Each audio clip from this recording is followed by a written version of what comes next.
this might be a little hard to believe for most people, but believe it or not, I have actually never formally talked about this franchise before. I've actually never actually talked about this franchise before. And it's mainly because, up until now, I haven't really had a reason to watch all of them all the way through. Because I'm just gonna make it clear right now, I'm not one of those people that has like a ton of nostalgia for it or anything like that, like I do with like the 80s horror movies and stuff like that.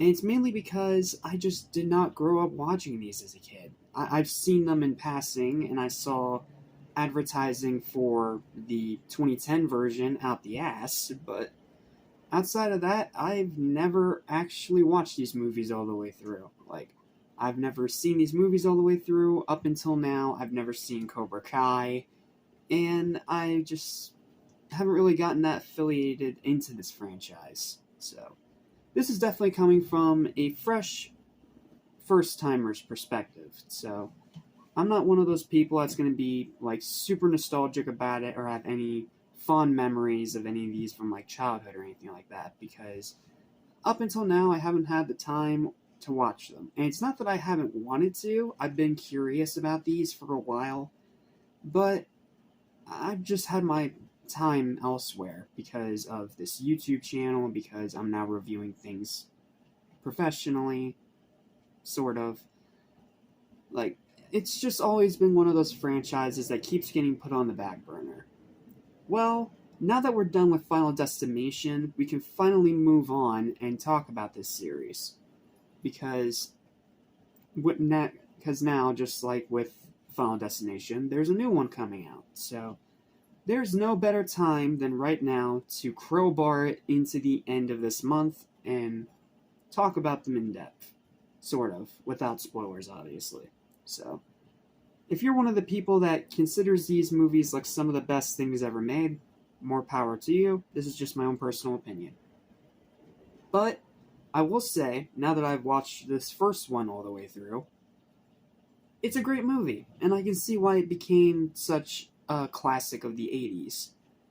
But, like any classic of the 80s, there's still some flaws.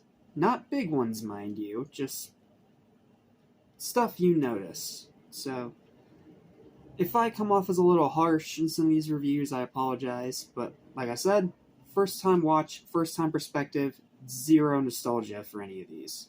Okay? Alright, let's talk about it. What's up? What's happening? What's going on, everybody? Welcome back to Position, which is for anything, everything animation, including a tagline I still need to think of for this franchise because I haven't thought of one yet. As well as TV and movies, I'm your host, Jackson Small. Welcome to what I'm going to start calling Kah-Rah-Tay May, where we're going to be looking at all the Karate Kid movies and every season of Cobra Kai, leading all the way up to Karate Kid Legends, which comes out on the 30th. And early reactions to that movie are not very good, so we'll have to wait and see how that goes. But for now, let's talk about the original Karate Kid, and why it's actually a great movie. I'm not going to call it like the most amazing thing ever, and it's probably a tad overrated, but it's a really good movie. I really enjoyed it. I thought it was great. I thought it was a quintessential, fun little underdog story, but not as great as Rocky. So, without further ado, here's my written review for this one. All I can say is I hope you enjoy. Here we go. Now for a franchise that I've actually never talked about before. I've only seen bits and pieces of the Karate Kid movie series in passing, have never watched Cobra Kai, and have only played the one infamously terrible NES game from LJN. You can blame AVGN for that. It's not that I didn't want to watch these before, but I've just simply had my interests elsewhere and didn't have the time previously. However, now with the newest installment, Karate Kid Legends, coming out soon, it's finally time to give this series a look through from beginning to end and see what's made it last for so long. Starting with the original that I've just watched today. The Karate Kid is a solid and fun little underdog story reminiscent of Rocky, if just a little bit more kid-friendly instead of adult. It has adult moments, but it definitely has a kid audience in mind. Great performances, especially the late great Pat Morita as Mr. Miyagi. That's the one thing I can remember right off the bat. Even with the little bits and pieces I saw of this movie beforehand, I do remember this guy and I do remember his performance, and it is an incredible performance that made his career.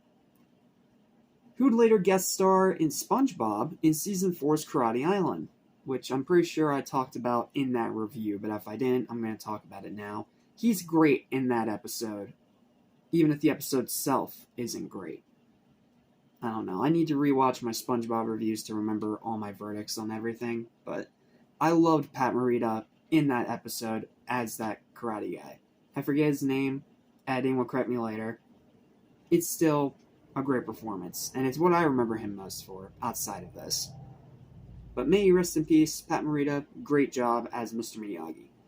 Good storytelling, while predictable, is still well done. It's an underdog story. You're going to see every single beat coming from a mile away if you've seen movies like this before. But it's still well done, it's still well told, and it's by no means egregious. Iconic dialogue, wax on, wax off. It's still quoted even today. I still hear it in passing all the time.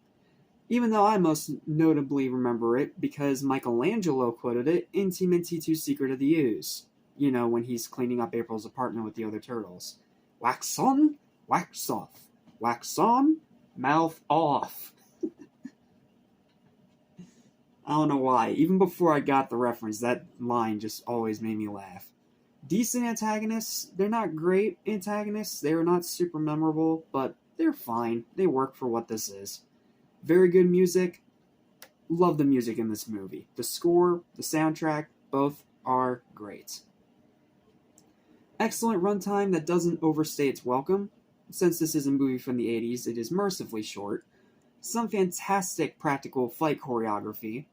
I do give this movie a lot of props for that. A lot of this movie's choreography was done practically, and it looks good because of it. And pretty high rewatchability. I can see myself rewatching this if I'm in the mood for an underdog story that's not Rocky. I've watched the Rocky movies way too many times. But yeah, I can definitely see this having high rewatchability, because it is a fun movie. However, while this is a bona fide classic of the 80s decade it came out in, there's still some flaws. Just like most 80s classics. The plot is really predictable. I cannot stress that enough. If you're going to this movie expecting it to be extremely unpredictable all the way through, you're going to be left disappointed, because this is as templated of an underdog story as it gets. Some of the side characters are hit or miss. Some of them are really funny. Some of them are genuinely great characters, and other ones are just throwaways. And and the final act does rush a bit. I almost jumped back in my script, sorry about that. Yeah, the final act is rushed a little bit, because they spend so much time on the training and the montages and all that. The final act is rushed a little. And that's unfortunate. Overall, though, this was a pretty fun time. While it's got some predictable moments and a rushed finale, The Karate Kid is still a great movie that even now holds up pretty well. Considering this is a movie that came out from the 80s and I can say it held up well in 2025, that's an achievement. Sure, it's not perfect, and it is maybe a tad bit overrated, but it's definitely worth a watch. If you like underdog stories and you haven't watched this movie yet, absolutely check it out. Not just for the iconic dialogue that will make you laugh, but also because it's just one of those really nice feel-good stories. So, yeah. Most people have already seen this if they are a fan of this franchise, but if for whatever reason you haven't, give this first one a shot. And if it ends up not working for you, that's okay. I appreciate that you tried. And that's what matters at the end of the day. At least giving something a chance before you decide your verdict on it. Snyder fans. Sorry. Final verdict for this movie is a high and well-deserved 8 out of 10. Really enjoy this one. It's great. It's a very solid start to this franchise. And if all the other installments in this series are just as good as this one, including all the seasons of Cobra Kai, we could be in for a fun marathon. But we'll have to wait and see. But until then, thanks for watching. Please don't forget to like, share, and subscribe for more videos like this almost every single day. I can't talk today, I'm sorry. And I will see you guys next time when we see how this franchise continues with Karate Kid Part 2. Hopefully, it's even better. See you next time. I apologize for jumping. The dog is just loves to bark at nothing. Whatever. I'll see you next time. Thanks for watching. Excited for what comes up ahead. Patience,